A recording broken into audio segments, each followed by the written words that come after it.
So what I'm going to do is I'm going to hand the mic over to Brian because some of it, who's met Brian before? Raise your hand. Who's never met Brian before? You're in for a real treat. So I'm going to let Brian just tell you a little bit about himself. And then Dan, who's met Dan since you've been in the room? Who has not met Dan? You just seen him in the corner? Okay. So you're going to get a chance to meet Dan. And you guys, all of you met Jay yesterday, and then we're going to dig right into questions. Sound good? Okay, awesome. Here you go, my friend. So I spent 34 years running a business in direct marketing, selling newsletters and books. And when I got bored with that, about 5 years ago, I launched a business like Mike's, but Mike's is much better and much bigger. And basically, I am a teacher. I think the thing I sent you that wood plaque, which is. And I think Jay taught me this too. If you've done it, you have an obligation to teach it. So I'm at a stage in my life now where I really want to teach what I did. So I got, almost 40 years experience in direct marketing, and now I'm here teaching, and I look forward to teaching you a couple of things today. So thanks. Awesome. Yeah. I'm Dan Kuschell, and anybody here come from a sports background? Anybody know somebody that had a dream to play pro sports? So I had that dream, and I had some injuries. The real truth was I just wasn't freaking good enough. And I wanted to take care of my family. I started my first company all the way back in 1992 when there was no internet to speak of, direct mail. I got fascinated, started learning from this guy to my left, to your right, and others. And I was fascinated how you could take a message, put it out in the world, on radio, TV, direct mail, and people would respond, and you could generate sales. So I started studying this stuff, and then I started my first company in 1992. Fast forward, I've had 11 companies. And what does that mean? I've crashed a few. I buried a couple in the backyard, and then I've had a couple of successes. I was fortunate to build a large coaching organization. We grew it up to about $28 million a year at about 200 employees. I was very blessed to sell it, take some time, work on my health. I had a health crisis. I'll save that story for another time. Today we get to help people create breakthroughs. Amazing to be a part of the CEO warrior world, working with great clients like Mike and many others. So I'm looking forward to meeting all of you and helping you as well. Thanks. Awesome. I'm just going to keep it. I'm possessive. I want to say something. I like bloodless coups where I can usurp Mike, and he's going to have to find me. But you guys should be very respectfully appreciative that Mike goes to great efforts to bring to you really significant knowledge experts that are not the kind of people you would find normally in your world. And I come here because I respect enormously what Mike does and who he's doing it for and what he has done that he wants to really help you all model. But I think that it's important to know that there's a lot of different gradients of experts in the world, and when you're able to be exposed in a very, very intimate set like this to, first of all, people that have done it, Mike, but people that he brings like ourselves, it's a rare treat. And the most important reason I'm saying that is not for you to pay homage or genuflex. It's really pay attention. That's the thing to pay. Pay attention and reflect, and don't just let it pass through and be intellectual entertainment. Make it a prisoner forever, not on paper, but in your shifts of action and belief and strategy. That's all. Yeah. Good. So I'm going to start your first question, but tell them you've been involved in a lot of direct mail. How many pieces roughly of direct mail, magazines, newsletters have you sent out for your company? Probably, rough estimate, probably about 2 billion. 2 billion. But I didn't lick every stamp. And it's actually interesting because I might have done 2 billion, but the techniques and the things that I did to mail out 2 billion is the same as mailing out 500. And I can share some of that later, but I think that the basic premises of direct marketing are fundamental. And so that would be the bigger message. Yeah, awesome. Let's start it now. If you guys hear ringing, they got money buttons. So if you don't hear ringing, that means you're not giving a good answer. No, I'm just kidding. All right. Yes. So Brian, start us off, and then we'll pass the mic around. What are your thoughts around constant and never-ending improvement, and how have you done it in your life or helped other people improve? You know, I was thinking about this. You just told us what the questions were, but it was only a few minutes ago, so I didn't have time to think of an answer. And so I think one of the most important things for me, and you'll get other things from Dan and Jay, is mentors. I always say that you don't choose your mentors choose you. And so what I mean by that is that I've put myself out for 40 years to just look for people that I admire, that I look up to, that I want to serve, and with no expectation of return. And what I got in return is like sometimes nothing, sometimes, but a lot of times I got, hey, I'd like to help you. I'd like to, do something for you. Never had an expectation, and by not having an expectation, that really helped the growth process for me, because I had to be disappointed, but power through it, and then find, the right mentors who would help me. So that's a big one for me.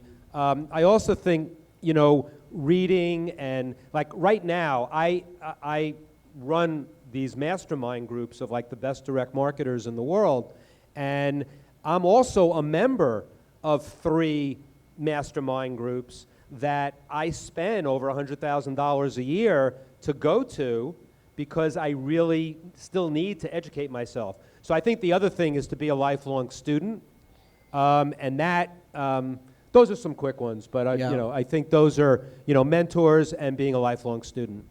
And I think Dan, before you answer that, because Brian's going to understand this, because I'm in Brian's group. Somebody just asked a question the other day, and emails immediately. They got feedback. So I always looked at it like, okay, and I don't ask a question of the people in Brian's group, my friends, but the minute I need an answer, I want it quick so I can move forward. And that's what's happening literally last night and today in our group. There's emails and there's just a feedback back and forth. That person's getting value. See, to learn from one person, yeah, that's smart. To learn from 100, that's brilliant. You understand? Dan.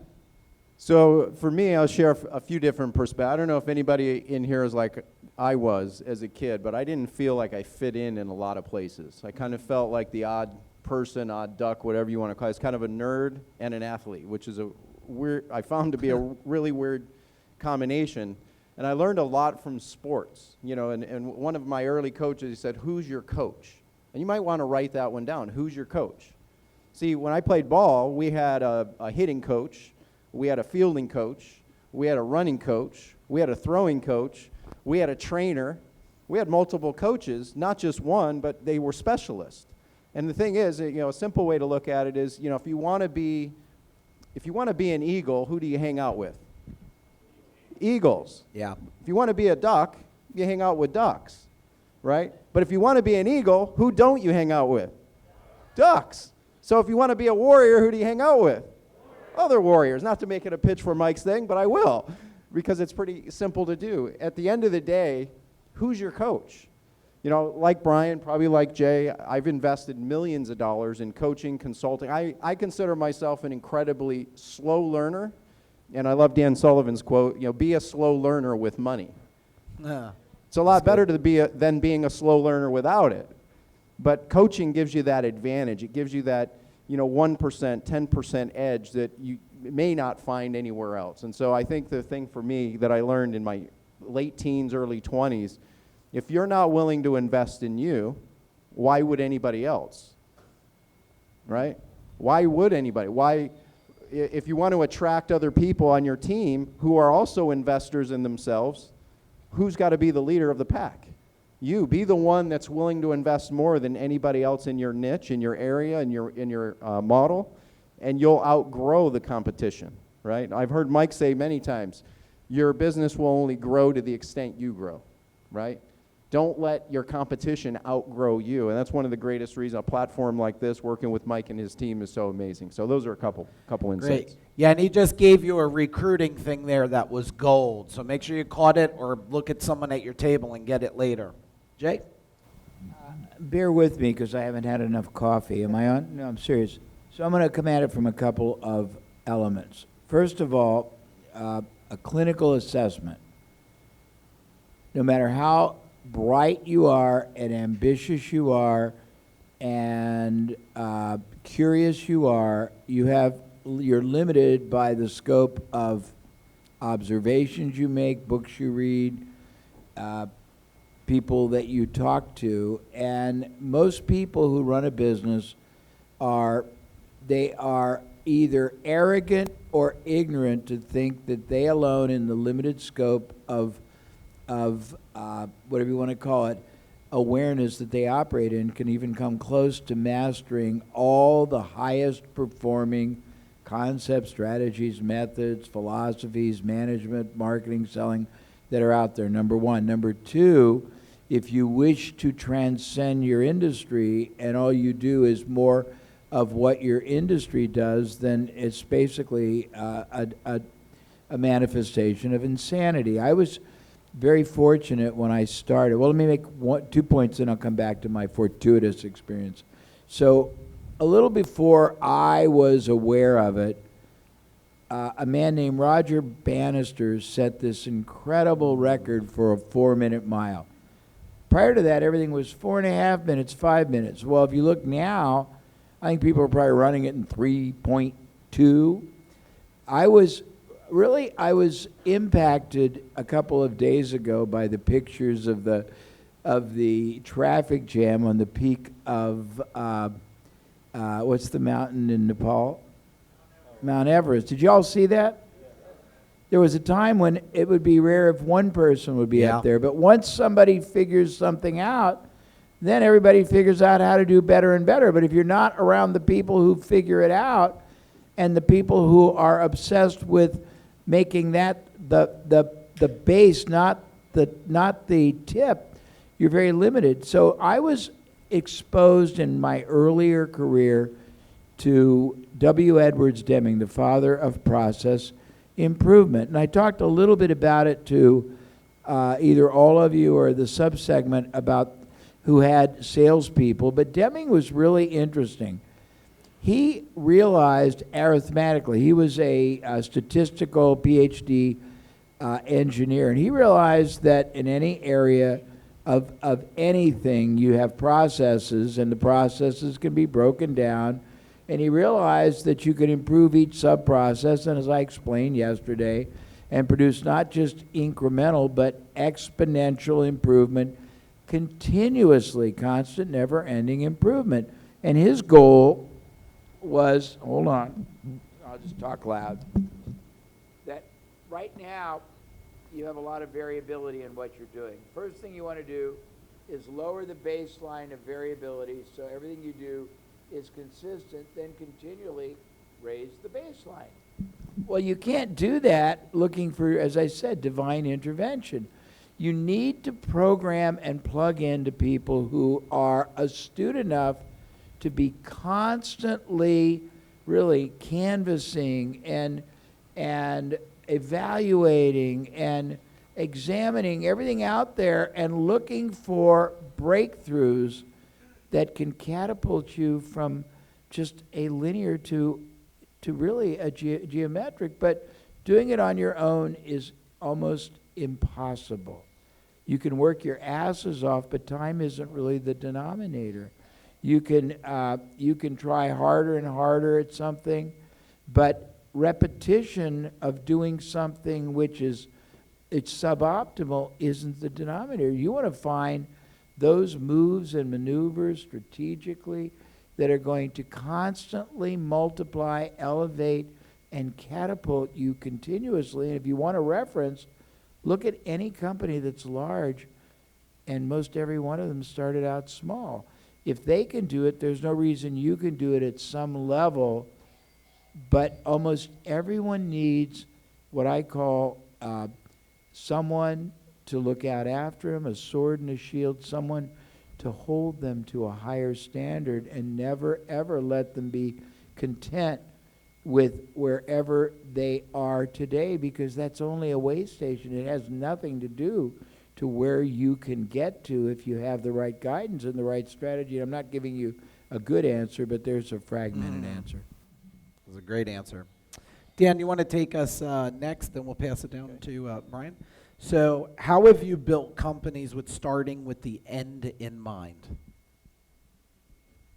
So a couple of perspectives. How many of you have ever been through a health crisis where you started to discern the difference between important and most important? Anybody been there?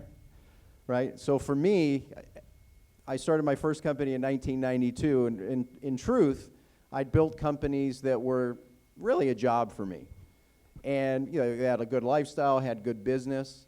And then I was fortunate to start building a coaching business, and we grew it, and we had 50, 60 a month. I thought I was doing a lot of the right things. We had invested a lot of money in training and processes and systems, and we had a great culture and team and all these different things, so we thought. And I don't know if you could take this walk with me, but imagine being a dad, and you have a 2-year-old daughter, and your son is just born. And a few weeks after he's born, you wake up with some chest pains. And you call your doctor. He says, why don't you get over to the hospital? You end up in the hospital for, what you think is precautionary. They run some tests, and then all hell breaks loose. You end up on a gurney. They immediately get you into a room, diodes all over your body. Then you spend 4 days, have a surgery. You sign a disclaimer. It says you have a 1 in X chance of dying on the table. At the time, you have a company that has about 170 employees. That's good, but not great. A great quote from Jim Collins, I believe it is the enemy of excellence is average, right? And I felt like my business was good, but it wasn't great. And it was that time that I got to reflect and go, what's going to make it excellent? And what do I really want? What do I really want? And as you're sitting here, what do you really want? Not the person next to you, the person right to your spouse, your friends, your family, your team. What do you really want to build? Do you want to build an empire? Do you need to build an empire? How bad do you want it? So for me, I came out of that experience and realized the difference between important and most important. And we got serious, finally, about the systems, the processes, the things that become an asset builder. Mike talked about it yesterday, the idea of going from technician mentality or job mentality to investor mentality, which is a wealth mentality. See, are you committed to really having a wealth? I hope you don't have to go through what I went through to figure that out, but take the angel investor or wealth mindset approach, build systems, build processes, begin.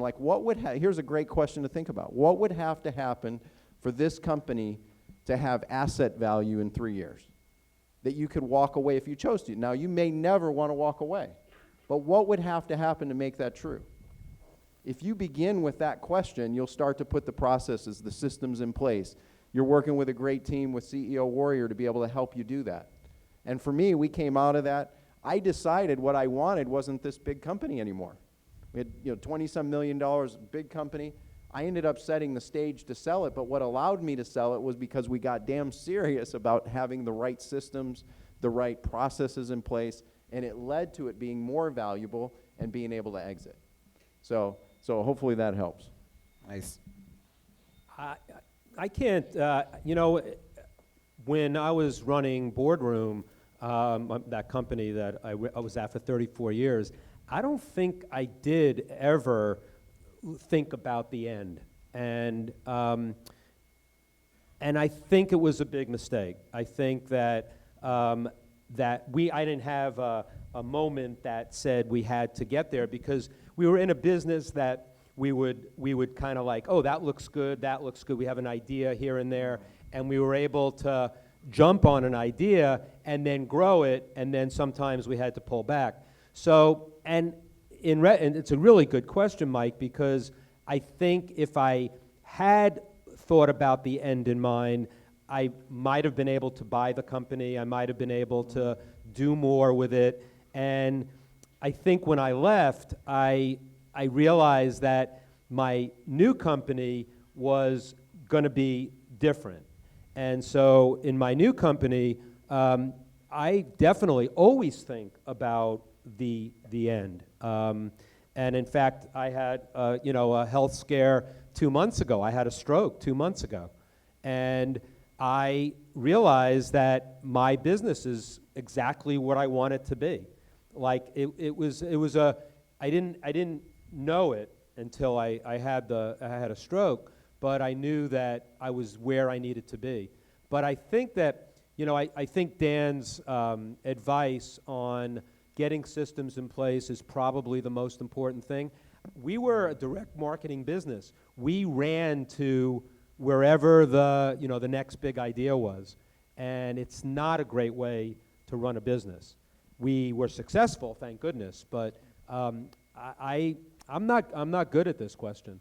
But I am good at now. I mean, now with all my experience, that I'm able to say that I know what my end game is. Could have been two months ago, but it wasn't.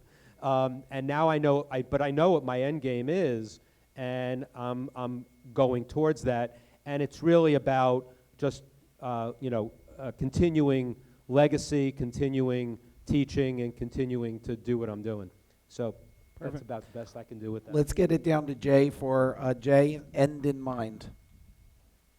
So, as I've been doing, I'm probably going to approach it a little different. So, when you say that to me, I think of a collage of perspectives. I did a lot of work with, he was a great benefactor to me, Stephen M. Covey, and he always said start with the end in mind. But I think you can interpret or define that a multitude of ways. And the end is not just when you're done, it's when you get your machine to the place you want it and what you want that place to be. So you could say one end in mind is, do you want to be basically the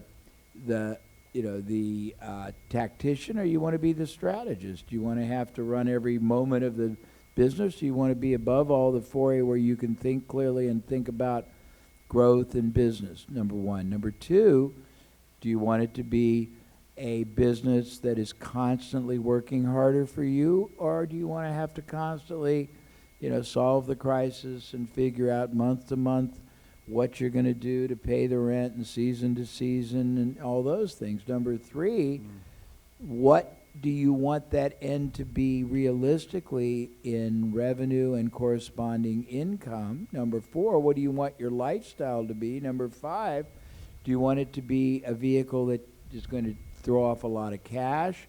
If so, what are you going to do with that cash? Do you want it to be a vehicle that's going to allow you to acquire other vehicles, or allow you to use that cash to acquire other assets? If you don't have all of that, in mind, and if you want it to be, I want it to be $100 million, and I'm $1 million now.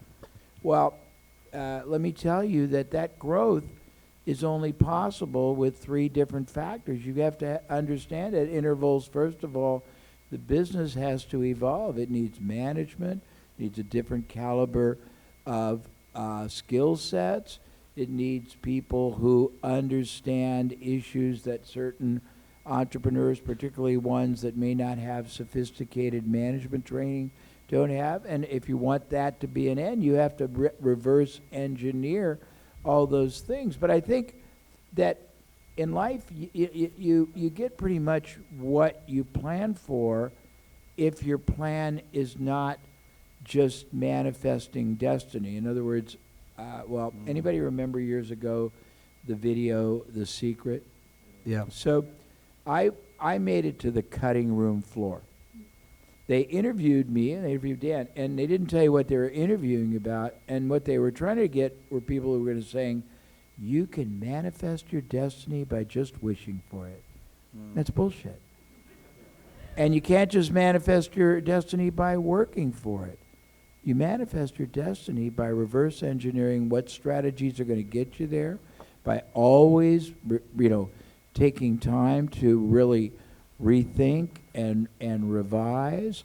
You have to constantly take in new understanding and knowledge. You have to constantly be testing, experimenting. You have to say, okay, in one model, I'm going to have to do all this to get to my goal, but if I add 3 different revenue streams, I might be able to do it with half the capital, half the time, and 3 times the profit. And you have to constantly allow your time deep, meaningful thinking, strategic. I can go on and on. I don't know if this is helpful. That's very good. Very good. Yeah, go ahead. I just want to add something.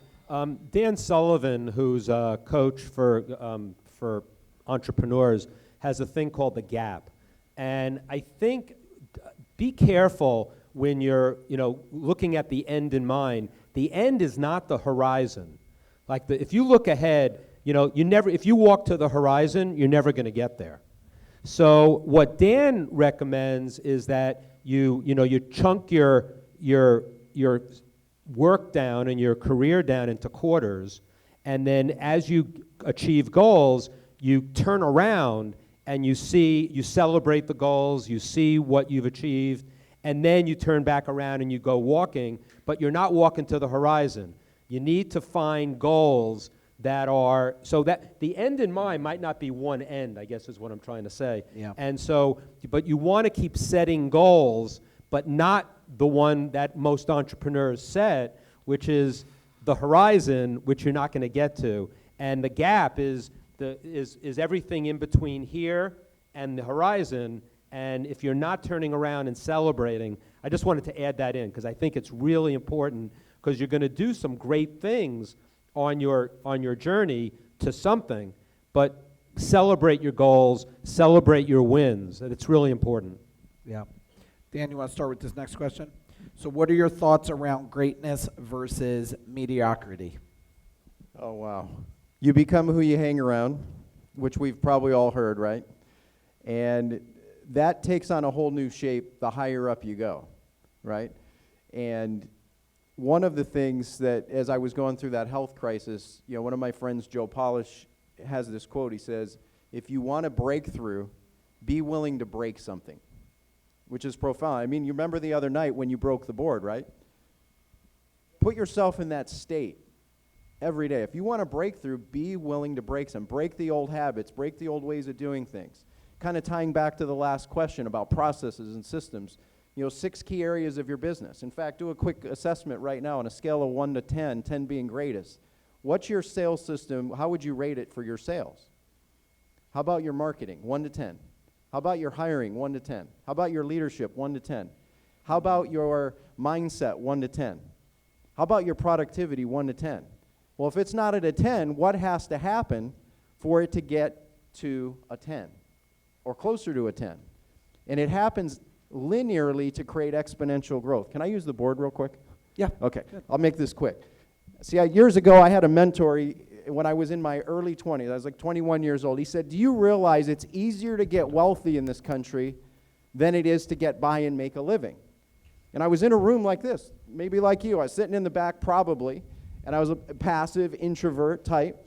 And he shared that for the first time. I want to repeat it because it's incredibly profound. He said, it's easier to get wealthy in this country than it is to get by and make a living in your business. It's like, what the hell are you talking about? I don't know if you're thinking that right now, but many of us started like, well, that doesn't make any sense, because why isn't everybody doing it? Are you thinking that at all? And he said, the problem is you don't even understand what it takes. See, for example, if this is broke or scarcity, and this is average on a sheet of paper. And play this in your head if you can't see this really well. But if this is scarcity or poor and this is average, where would wealth be? Now, I don't know about you, but maybe like you, when he first did this, I said, well, it's up here. He said, that's the problem. That's the problem.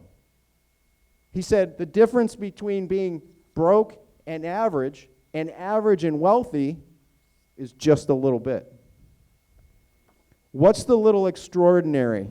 What's the incremental piece that you can do and apply from what Mike's been teaching you here these last few days and the next couple days overall to improve your sales process, to improve your marketing process, to improve your hiring process, to improve your leadership process, to improve your mindset? and what would happen for you, 1%, and I learned this from sports. I'm a big student of sports and coaching. Pat Riley, anybody know who he is?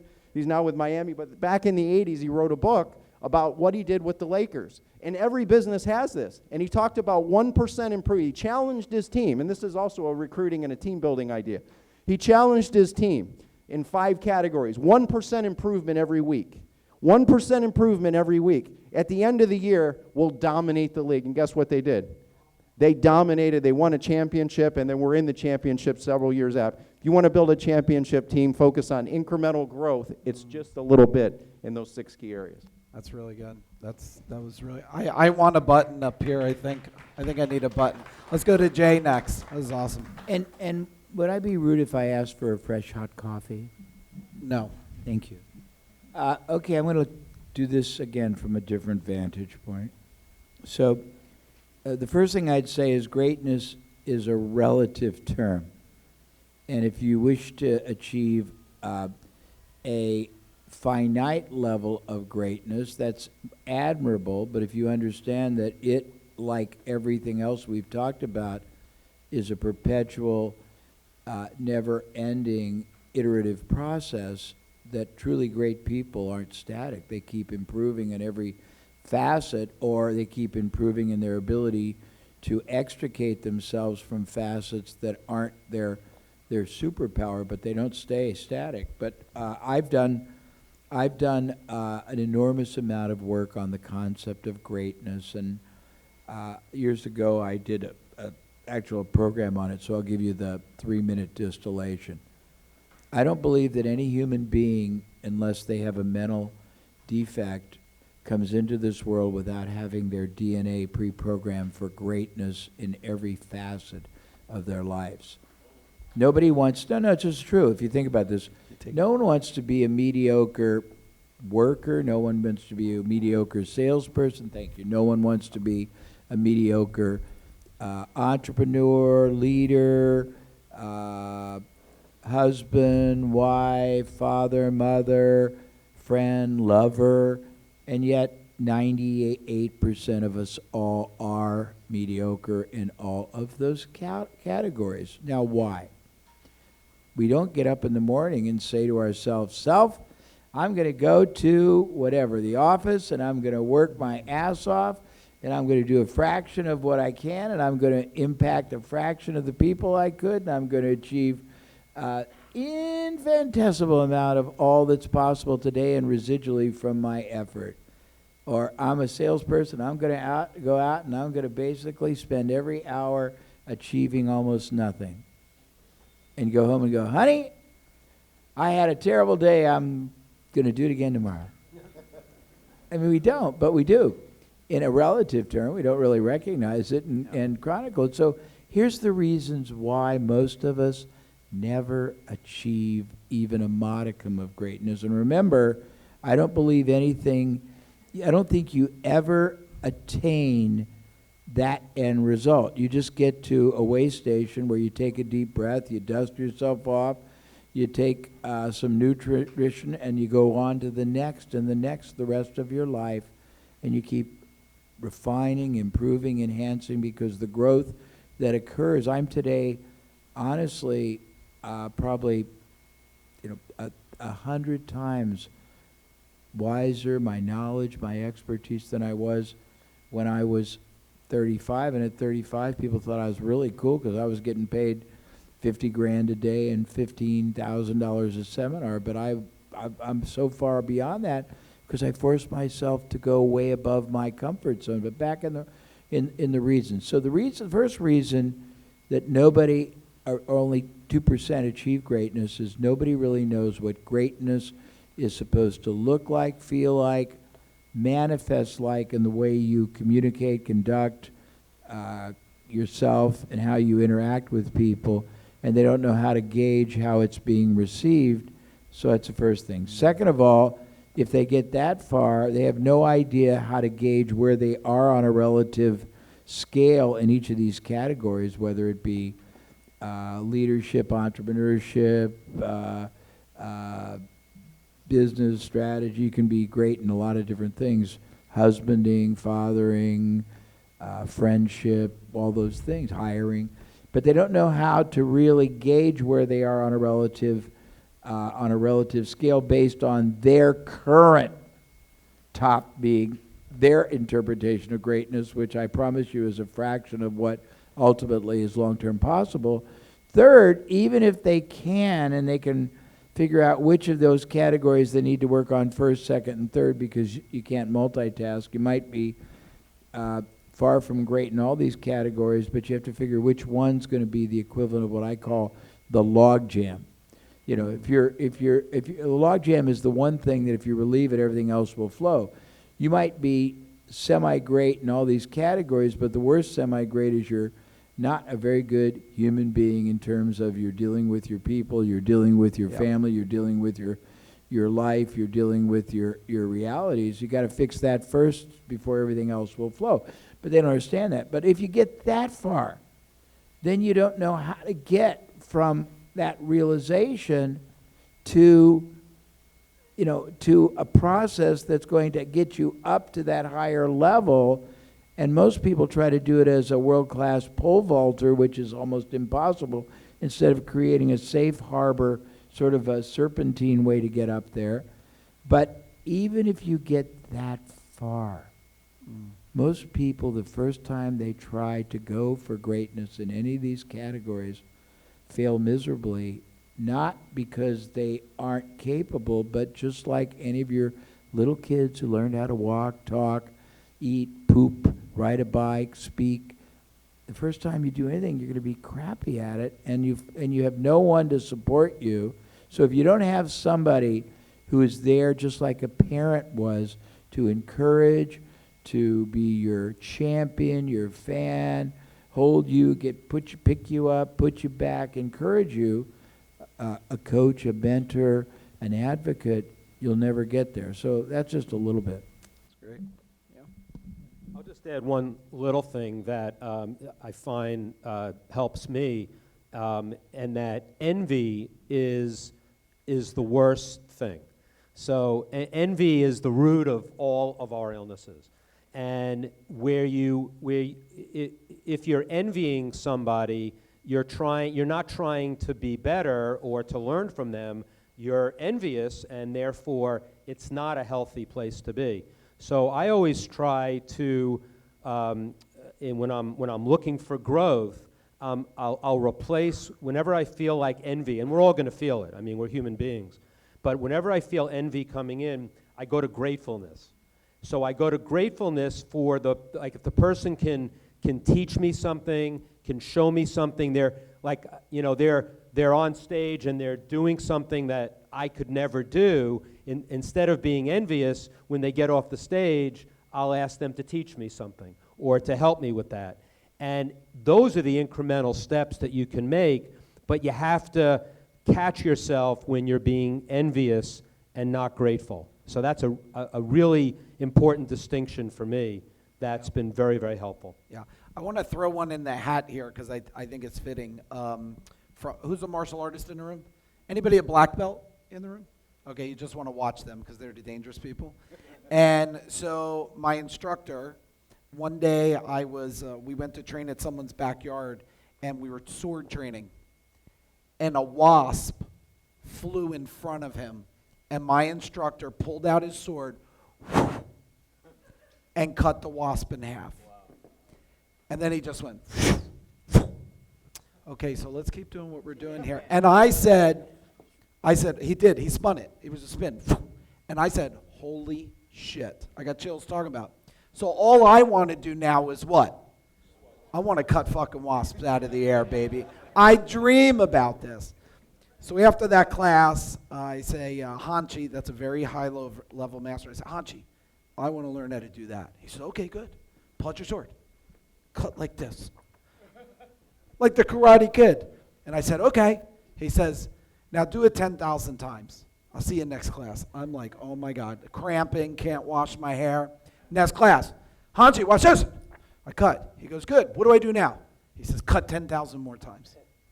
Now I've cut with a sword a long time. Eventually, once I became many, many years Renchi, over 6th degree, I went back to that lesson. I said, what were you teaching me? He goes, look, you have to walk a journey because you're never going to go from here to there. He goes, and most people will stop way too soon.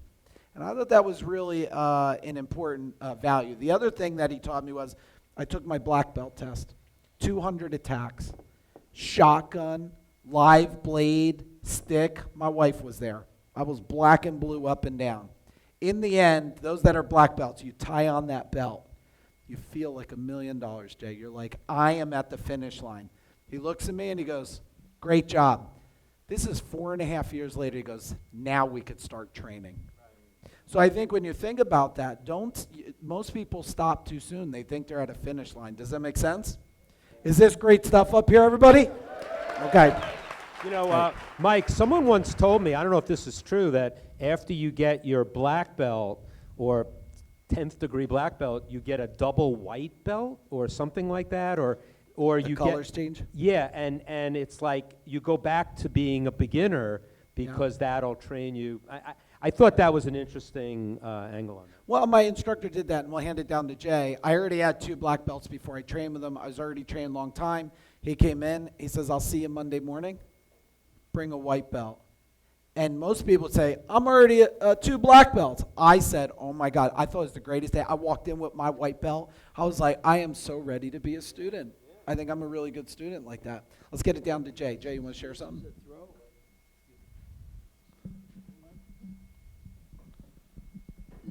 This is a throwaway, and it's not meant to be funny, but your illustration sounds to me like it would be killer for a TV commercial for a pest control service. That would be a great commercial. Anybody Serious. doing pest control yet? I will do the sword on that commercial for you. Did anybody in here get my son's book? My son's book? Okay. My son might do a little warm-up for you sometime today, and if maybe I'll have a book he'll sell you. But if you know who the creepy guy in the back with the knife is on my son's book? That's me. I'm such a great creepy guy. I love it. It is. It's me. I was like, I'll be the creepy killer for my son. All right, who's got the mic? Dan. So this one, I think a lot of you, because you're in the room, how do you break past, or how have you broken past, or help people break past fear of growth, fear of change, fear of implementation? How'd you do it? So I'll share a couple layers of this. Well, I'm going to feed on what Brian just shared a few minutes ago about gratitude. It's my experience that you can't have gratitude and fear at the same time. That's great. So if you want to live in a powered state, get grateful. It's that easy. It's that simple. What can you be grateful for right now? Another observation that I'll share that ideally will inspire you. Years ago, as I was coming up, sports was, my way of life. The only place I was comfortable was on a sports field. As a leader, take charge kind of person, but like anywhere else, in a group of people, sitting next to someone in class, talking to somebody, I was the ultimate introvert. I was the person, even at seminars for my first 5 years of seminars that I went to every month, 1 seminar a month, every month for 5 years. I would sit in the back of the room, reserved, more in a passive state. If you would have told me 30 years ago now, that I'd be sitting next to a mentor, Jay Abraham, and another mentor, Brian Kurtz, and be speaking, and now have spoken to over 5,000 presentations in my career, I'd have told you that is crazy. So I think Joe Polish, who's a mutual friend of all of ours, I don't know where he got this quote, and you might want to write this one down. We are as sick as our secrets. So I want to challenge you right now, a little bit of a coaching process. What is something that you fear right now? Write it down. Put it out there. Because you're as sick as your secrets. And if you want a breakthrough, you got to be willing to break something. And I want to challenge you to go through this process right now. What's something that you're fearful of? For me, when I was a kid, the idea of public speaking brought fright to me, my body. I would tremor. I would sweat. And part of it was my own self-consciousness. As a kid, I had really bad teeth. I had my best friends. Anybody have best friends? They just punk on you a lot. My best friends called me 99 rows of teeth. Some got best friends, right? And so I had a lot of self-conscious issues to get over. And I remember forcing myself. I met a mentor. He said, do what you fear most, and then do it twice. Do what you fear most, and then do it twice. So whatever you got on that list, do what you fear most and do it twice, and then do it again, and then do it again, and then do it again. And for me, that was speaking in front of a room. And I forced it wasn't easy. I did it kicking and screaming. I was 19 years old. I went to Toastmasters. And I sat in a room with all these, what I looked at professionals. They were in collared shirts. I felt like an oddball in the room. They handed me a thing and said, stand up and share something. I don't even remember today. I just remember blanking out. I don't even know what I said. But fast forward, one day at a time. One day at a time. Spending a couple minutes every day to work on that constant, never-ending improvement. The result has been amazing. To be able to have gone out now and helped over 250, 300,000 people with all our different resources, programs. I'll share with you, I believe this in my heart. If I can do this, anybody can do this. And I challenge you, just do it and do it twice. Well, nice.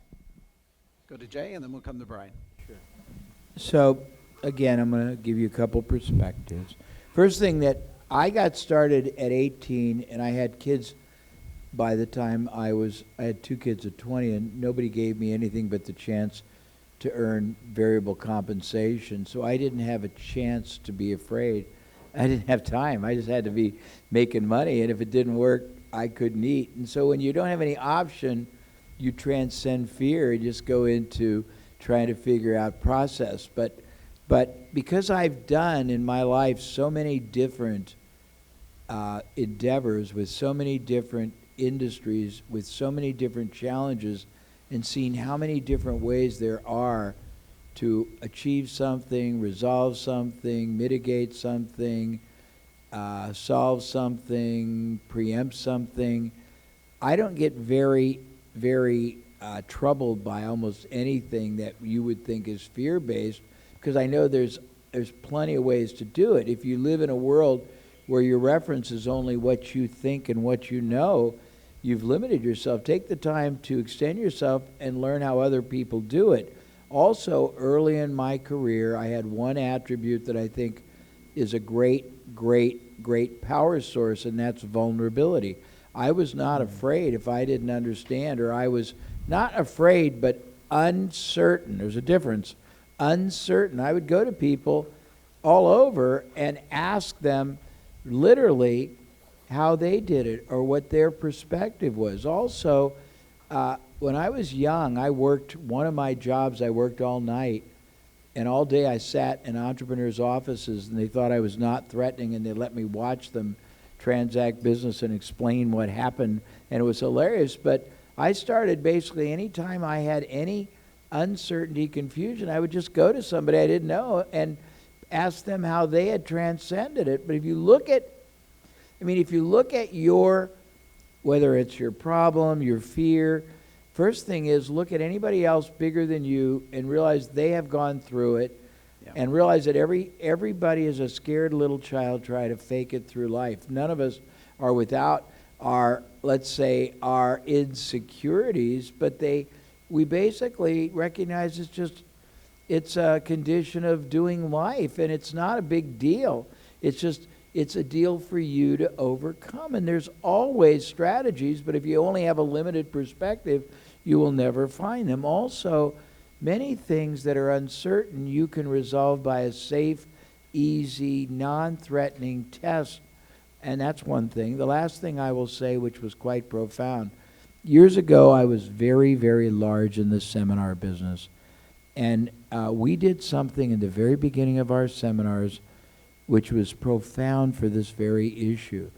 We would go around the room for 4 hours, and everyone thought I was crazy, and we would have every participant stand up, explain who they were, where they were from, what their business did, how they did it, and the one biggest reason, problem, challenge, unfulfilled opportunity that they were here to try to resolve, and most of them couldn't even express it.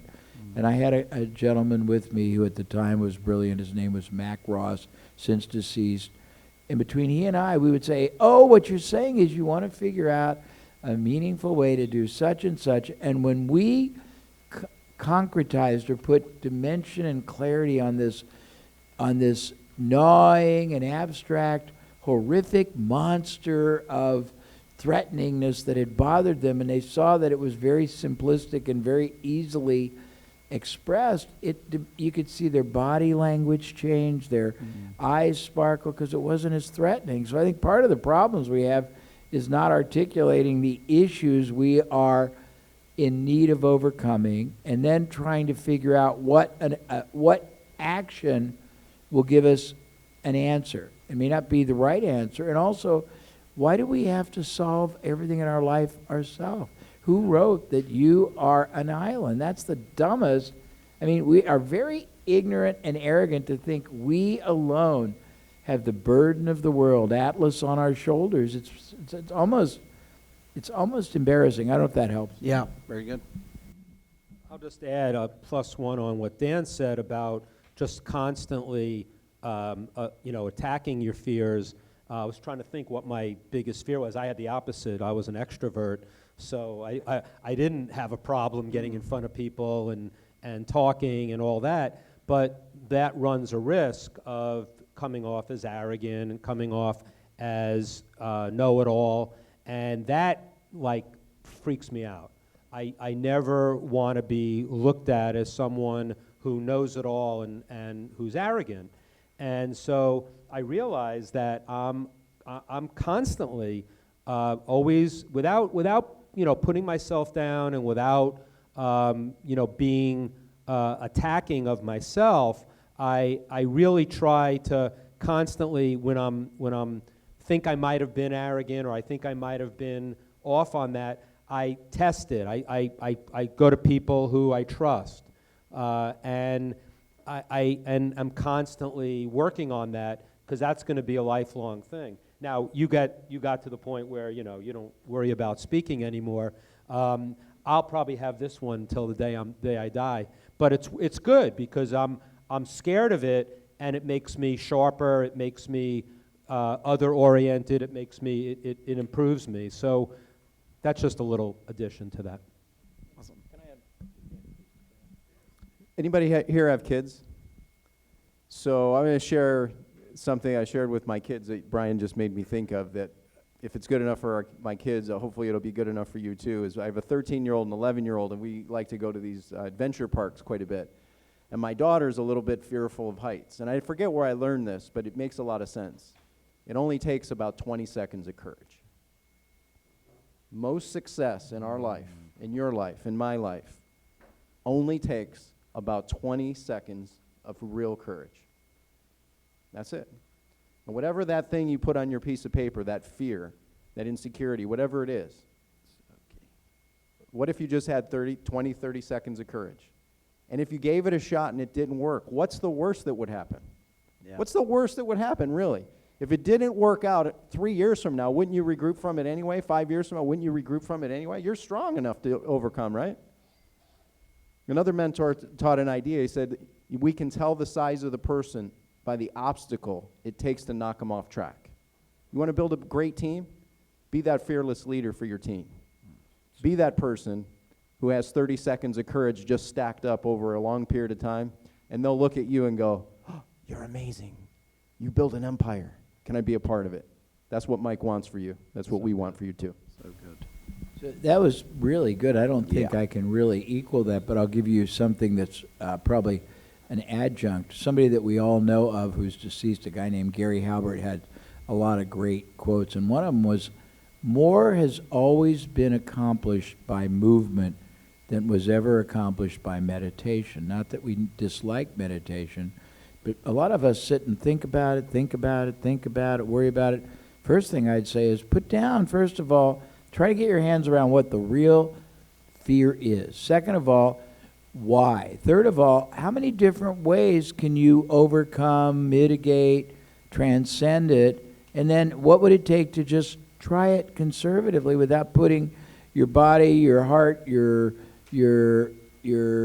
reputation, your capital, your marriage at risk, and see what happens? You can test a lot of things conservatively, but again, if you think about, yesterday I think I talked either to everyone or to the other group about the fact that we only have the same 24/7. If you're sitting recycling over and over again in your mind This highly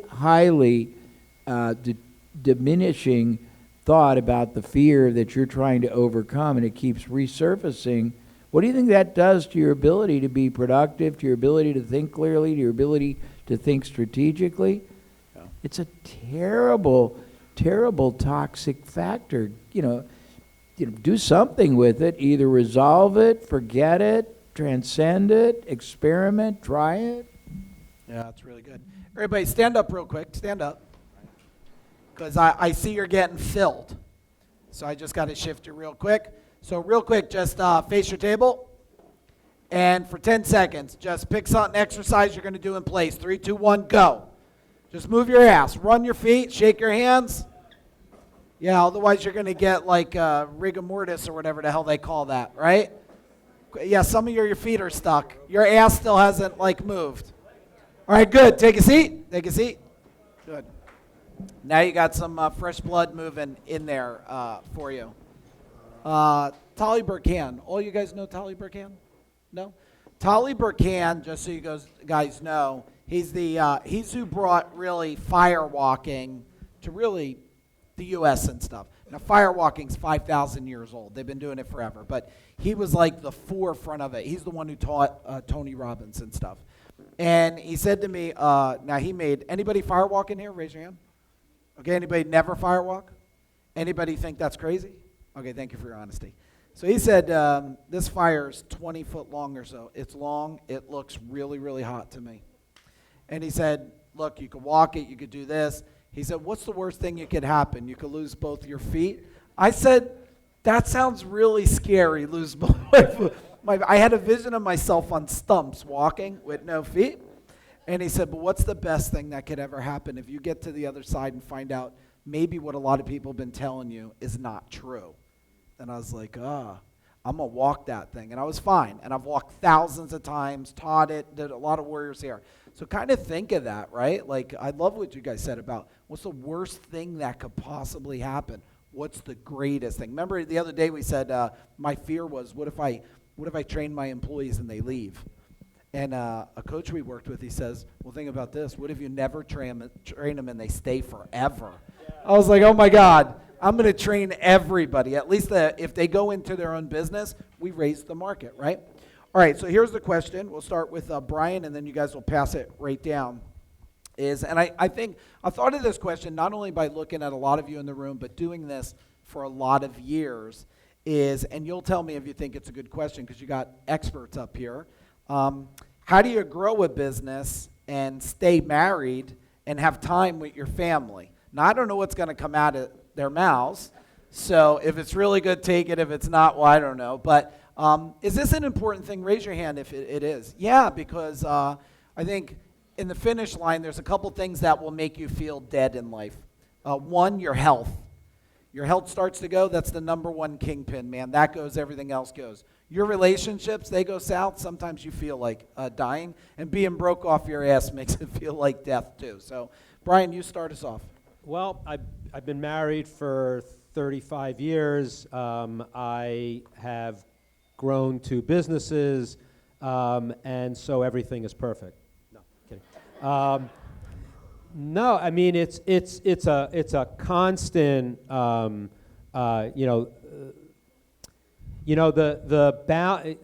work-life balance is bullshit. I mean, that's not really what it's about. It's about the journey. It's about having a teammate, having somebody. And I'm saying this, and I'm not saying that I've always been, that I haven't done it. Do as I say, not as I do. But I think that constant communication helps. You've got to, when there is a problem, you've got to talk it out. And it's, I'm not saying anything that you don't know, but you got to do it. And so I think that would be the most important thing. I mean, I don't want to go into, you guys might have something better, but I mean, the proof is, not that it's, perfect, but to be married 35 years and to still have my work and my family and my health. I mean, I'll tell you, when you do have a health scare, it's you start thinking about some things, and I could have been dead 2 months ago, and I'm not. So that's good. I think that's yeah. And so now what, right? Now what am I going to do? And so it's just a constant journey, and I think that I don't think I have much more to say. You guys might you have a different journey, so I think you might want to share that. All right, I'm a wretch, and don't do what I did in the first marriage. Anybody been married more than once? Okay, so I was more committed to my business the first 10, 15 years than my family and wife. And so some I'd encourage you to think about, what's the cost? Now, I'm not going to make a funny joke, but there probably is a funny joke about how expensive a divorce is. Like, he said that, not me. And so the question I'd challenge you with, that I'm working, for me right now, it's a work in progress. Like, because I'm a workaholic by nature. I'm insane from the perspective that it's easy for me to work 100 hours a week. Like, it's not effort. I see opportunities that just most others don't. I love building things. I love creating things. And what I discovered, though, that didn't work the first time around. For my wife, for my kids.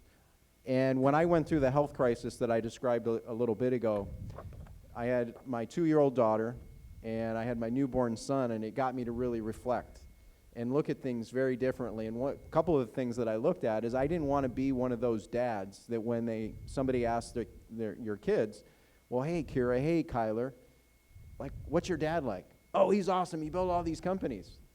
Okay, well, how was he as a dad? Oh, I don't know. I didn't see him at all. And we've all heard stories like that, right? Yeah. And I don't know where I heard this, so I always love to give credit where I hear different things, which I think is just a smart thing to do. But it's this, and you might want to write this down. Are you living or giving leftovers? That was good. And I will say for me, truth is here, first marriage, I gave my kids and family, my wife, leftovers. And since that experience, I went through a messy divorce. It was brutal for both of us. And probably brutal for my kids, which is the toughest part of having them in the middle. Yeah. And since that time, I've just worked really hard now to not create a leftover lifestyle. It's to put them first. Put them first. Now, how do you do that as a crazy visionary, if some of you can relate to this? And I'm working 100 hours a week, and I love it. And I love doing that sort of stuff.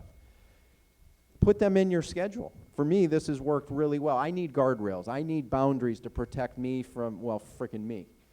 And putting a schedule together has helped. So I have my date nights, which are twice a week. Most weeks when I'm traveling, it's once a week. Date nights are scheduled. Time with my kids, scheduled. I bookend my day with a couple processes. On the front end of the day, I do things that fill my world, which are things like exercise and meditation, journaling, which I do most mornings, right? At the end of the day, the family things, one of the things we got into a ritual with our family and my kids and my wife is at the end of the day, it's built around a handful of questions. You might want to write these down. We ask each other, not all of these every single day because that gets kind of robotic, but it's built around this framework. What am I grateful for right now? Or what are you grateful for right now? What are you happy about right now? And what did you do well today? Then for my kids, a couple we ask is, what mistakes did you make? Because I don't know if you were brought up in a family where mistakes were not really looked upon as the best thing. Like we'd get hit with a belt if we made mistakes, kind of thing. As an athlete, my dad was a coach. If I swung and missed at a pitch, he made the whole team run while I watched. Now, there's a lot of, that may sound really bad, but I will tell you it was a great thing also at building certain characteristics in sports, right? But what mistakes did we make? What did we learn from it? And we ask those 5 questions of the foundation, like when my wife and I go to bed, what are you grateful for today? Being able to check in, because you can't have fear, you can't have insecurity, you can't have envy and gratitude at the same time. So how would your life be if you were able to A, make it a priority, not leftovers, build it into your schedule, and then Mike shared something profound yesterday. I hope everybody got it. It's inclusive lifestyle. It's not a balanced lifestyle. Inclusive versus balanced. What does that mean? Mike brought it up yesterday where he said, hey, honey, bring the kids, bring a sandwich. Bring the kids, bring a sandwich. Get them on site with you. Get them involved in what you're doing. Let them see what you're doing. Let them engage in what you're doing. What would that do for your wife or your kids to be able to do it? So those are a couple perspectives, and hope that helps too. Yeah.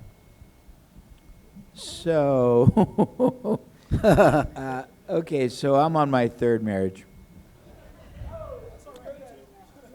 Yeah. Yeah, okay, I did. It's all right. And I would affirm what Dan has said. I was obsessed, and my mistress was business for many years. So I'm going to give you a very sobering, painful, but a very, I think, useful perspective. First of all, let's go back to a question Mike asked earlier. He said, start with the end in mind.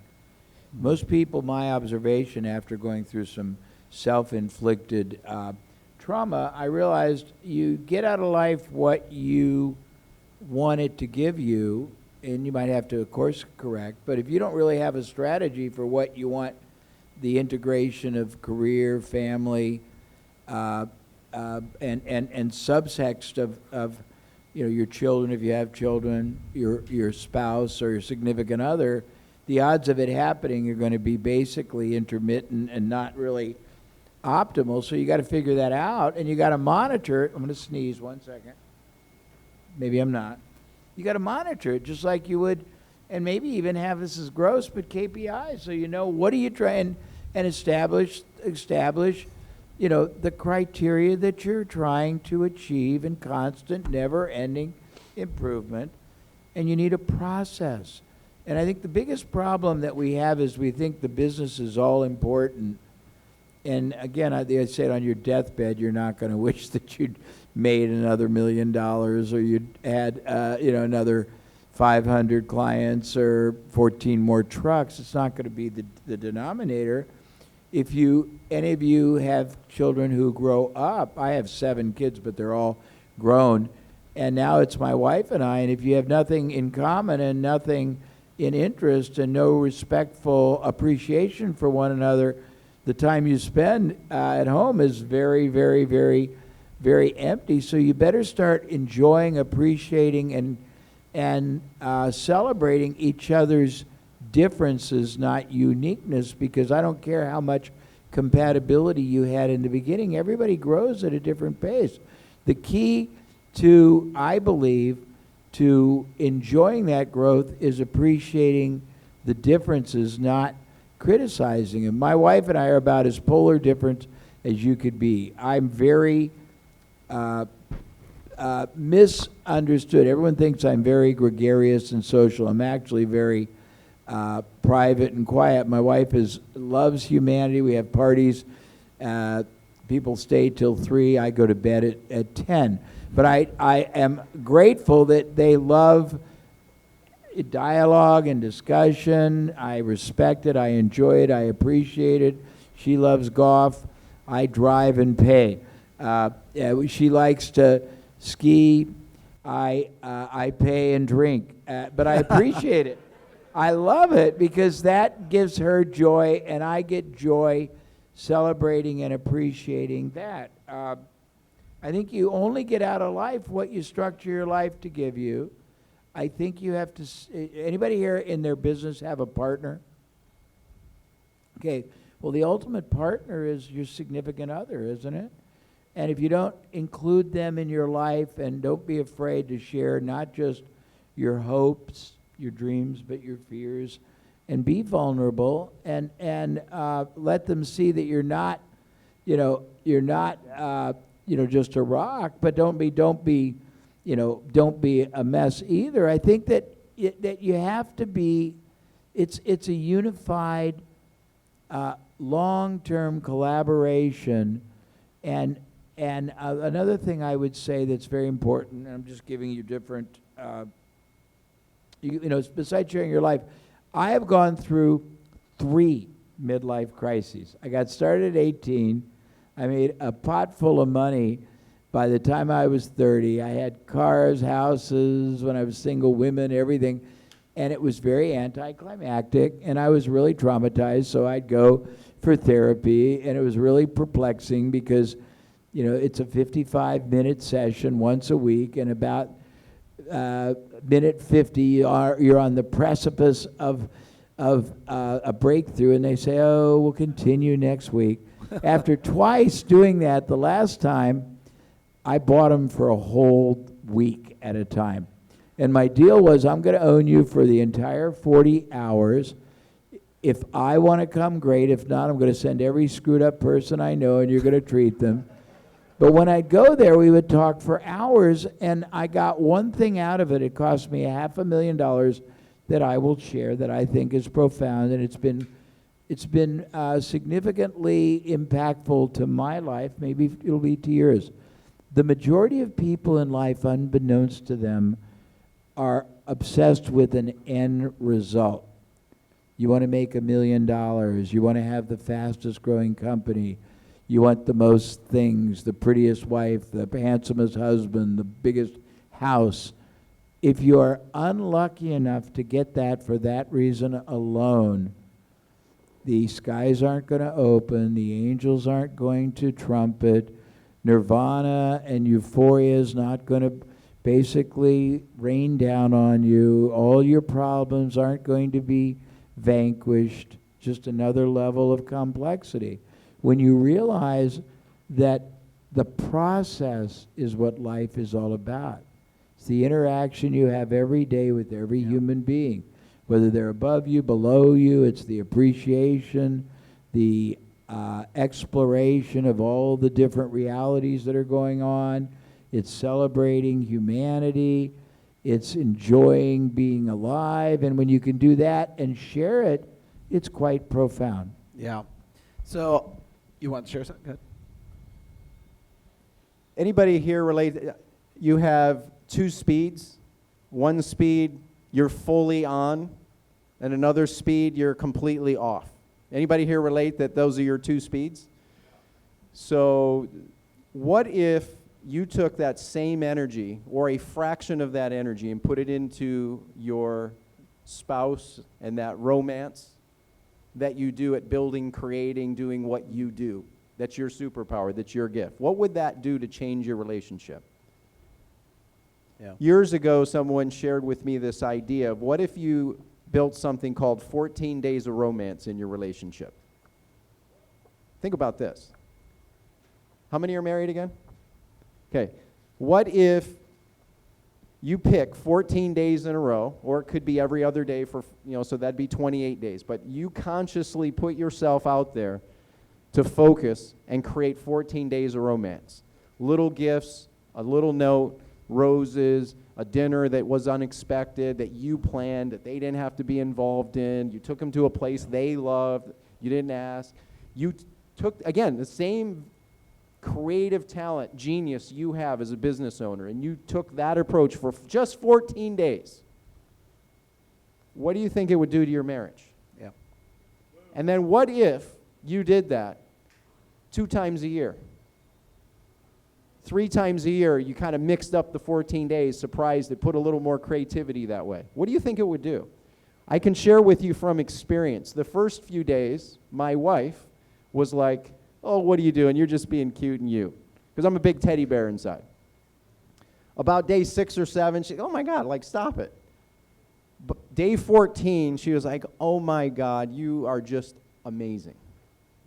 What would that be worth to be able to do with just taking what's equivalent to about 5 minutes of planning for a 14-day window, 14 days in a row to create that romance? You can create you've got the romance in your business. You all know what I'm talking about, the romance of your business and in your business. Take that same energy and put it into your spousal relationship. Is this helpful, guys? Yes? If it's cool, I'm going to throw myself in the hat on this question. Is it okay? Because a lot of you are in the service industry. So these guys are all skilled at what they do, and that was awesome. But I don't know if they ever climbed in an attic or something like that. So you guys, who climbs in an attic? Who smells way too much cat piss in a basement? Okay, yeah. So I'll share my story really, really fast. A lot of warriors know it, but some of you don't. And actually, somebody's in a room I'll give credit to. I've given credit before. You know, when I got about 10 million or so, I thought my shit didn't stink. You know, I'm thinking, man, look at me, Rob, our other partner. We're 10 million, very few, and 10 million doing multiple trades. Today, doing one trade, people think you're slow almost. Back then, doing 4 trades, legendary. And what I found out is, you know, I kept going to all these events, and I don't know about Rob's experience with Nina, but I know for my wife, she was there wiping babies' asses. And I would come home feeling all good. Let me tell you what I learned. And she's probably thinking this. I don't know if she's thinking that, but she's thinking, really, can you wipe the kid's ass? Right? So I'm growing, but she's not. And it took a very rough road for me to get this experience. And one year, my cousin Jeff in the back, if you get a chance to meet him, he said, you got to come to this event. I said, I'm busy because I'm driving in a truck. I'm too busy to go learn. The next year, he says, you're going to this thing. No matter what, you're going. And I said, okay, I'll go. And my wife says, I'm going to go. And I went like this. What are you going to do there? Why do you want to go to that? She says, I'm going. This was a turning point in our relationship. I share it because I hope if you're in the turning point, you'll either fight to the other side. And who's from a divorced family? So you're a survivor of some kind, right? Maybe my dad got married again. He paid attention to his new family, second family, immaterial, right? They're there, do the best, but we got new kids. And so I go to this event, and I get partnered with a 14-year-old girl who's going through a divorced family. And my heart is getting ripped out of my chest. I'm trying not to cry. She's my partner, and I'm reliving my what? My fucking childhood I'm reliving in this moment. By the end of day 1, I go up to my wife and I say, oh my God, it's all me. I'm the problem. She goes, no, I don't think it's all you. I think it's me. I said, oh my God, we're both fucked up. This was a magical moment in our life. And then I put it together. I got chills because now I put it together. So when you see my wife here, you see Nina here, these guys don't have to be here. We want to make sure we're always growing together. Does that make sense? And if you're not growing together, you're growing what? Apart. So you got to have clarity and alignment. As for the kids thing, you see my son here, my daughter will be here today. Invite them in the truck. I had blown out meetings where I was going to, work hard to, remember I told you about saving $700,000 from Yellow Pages 1 year and didn't reduce any marketing? I told my son, just sit in the corner, don't say anything. And I had him watch me have meetings. So when you see my son walking around and my daughter, you're like, man, they walk like they already run a $100 million company. Why? Because I kept including them in. Does that make sense? So don't. And a lot of you're trying to shelter your kids from your own life. I don't want them to ever be a plumber. Man, the best gift you could ever do, if they don't choose it, let them learn it. What do you want to be, someone they got to call the handyman to hang a picture because they don't know how to put a nail in? Is that what you want? No, let them learn it. And if they want to take over the bit, if Rob and I are children, I don't know how Nina feels about it, she's in the room. If our children or Robert wanted to take over gold medal, we would have never got rid of it. I would have said, perfect, let's keep doing it. They had different interests and different passions, and I wasn't, at least for me, I wasn't crazy enough to say, oh no, you're forced here. Robert's an amazing writer. My son's an amazing martial artist. All our kids have passions. They want their passion. Does this make sense? Last question is probably going to be maybe the hardest question for you guys, so I'm glad Brian's got it first here. Okay. The year 2020, this is going to be a big deal. I don't know what it's a big deal for, but if you give all these great people, here's one thing you better think of as we go through into the year 2020 or the future. What would you tell them they better all think about? So, well, certainly you're in the right place because I think being with Mike is going to help you a lot in your business. There's no doubt about that. I think I'll go on the marketing side. So in marketing, I think what you want to think about is multi-channel marketing. Multi-channel marketing. So if you're advertising on Facebook, or you're advertising in direct mail, or you're advertising using email, you need to start combining and having them work together. I can't go into a whole, spiel about multi-channel marketing now, but you'll have opportunities if you're working with Mike to do that.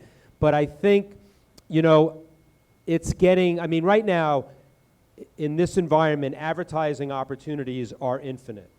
Yeah. And so you need to not only think multi-channel, but then find experts. And again, being with Mike is going to help you find those experts. But you don't want somebody to handle all of your online advertising. You want a Facebook expert, you want a search expert, you want an email expert, and then offline you want a direct mail expert. I'm not saying you should do everything either. That's not what I'm saying. But you want to diversify enough so that you can not be beholden in any one medium, and when that medium breaks down, you'll have other places to go. That would be my one thing that I would say would be the most important. Cool. I'm not sure I can do one. Do your best. All right, so I'll do my best. So could you write down on your sheet of paper, what's your number one problem that you'd like solved in your business right now? Number one problem. Just write it down real quick. Or think about it or meditate on it, as Jay brought up earlier from Gary. And then I'm going to layer it in with a quote from Gary Halbert, I believe it's Gary, which is understanding in our business, in our niche, that there's no correlation, this is a quote from Gary, there's no correlation between being good and getting paid. There's no correlation between being good and getting paid. And I know Michael Michalowicz talked about the idea of differentiation yesterday a bit. It kind of ties in with that. But if there's no correlation between being good and getting paid, what are you going to do to solve that problem? Now, there's routes you can take. Now, I want to kind of tie in a little marketing with this, too. If you can imagine, you pull out your wallet for a second. And in your wallet, you've got a dollar bill. And you might want to do this. If you want to play along, feel free. If not, no big deal. But if you've got a $1 bill, and maybe a $10 bill, or a 20 or 100, whatever, and you put a $1 bill next to any other bill, 20, 10, 100. I think I heard Joe Paula share this. Right? If you put a $1 bill and a 20 next to each other, let's say, observe a few things about it. The $1 bill and the $20 bill, they're exactly the same weight. They're exactly the same size. They're exactly the same color ink. There's only one difference of those bills. Yep. It's the message on the paper. When you have a better message, you exponentially grow 10 times, 20 times, 100 times, 1,000 times. What Mike's teaching you and sharing with you here, 100 times, 1,000 times. When your message gets better across the board, when your system's in those 6 areas we hit on. Now let's come back to the number one problem. Most of us have a tendency because of our education system, which is by default instead of by design. What is that education? Well, let me simplify our outdated, broken frickin' education system. It's a how and it's a what. Yeah. When we have a problem, what do we lean on? We try to go, what's the answer? How can I fix it? Now, there's a lot of money in that when we solve problems as a business owner. But if you want to speed the curve, it's not a how question, it's not a what question, it's a who question. Who is the best in the world that can help you solve it? Who is the best in the world that can help you solve it, that can get you through avoid the mistakes, avoid the learning curve? Jay talked about it yesterday. Move from a learning curve to an achievement curve. Who? Who's your coach? Yep. You want to go from a dollar bill to 100? Who's your coach? And Jay, before you get started, I want to tell you, and I was talking to Dan, Jay talked about the achievement curve. and it's brilliant. It was brilliant. So thank you for that yesterday. You're welcome. So I'm going to give you a macro.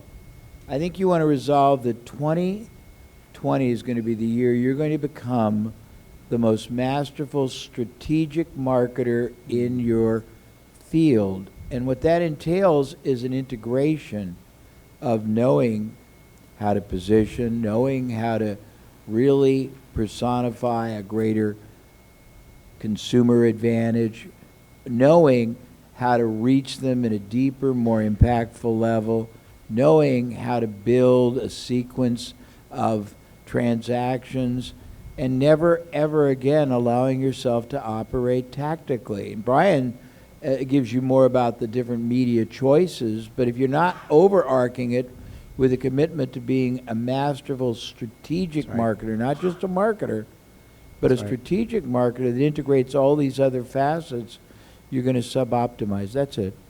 It's great. Thank you. So just so you guys know, I texted Joe Polish a picture of you guys and told him you said really nice things because you know he loves that stuff, right? So he feels really, really great about you guys right now. All right, everybody, so here's what's going to happen. I'm going to hand this over to Mike Disney in a minute. I want you to give these guys a huge round of applause, everybody.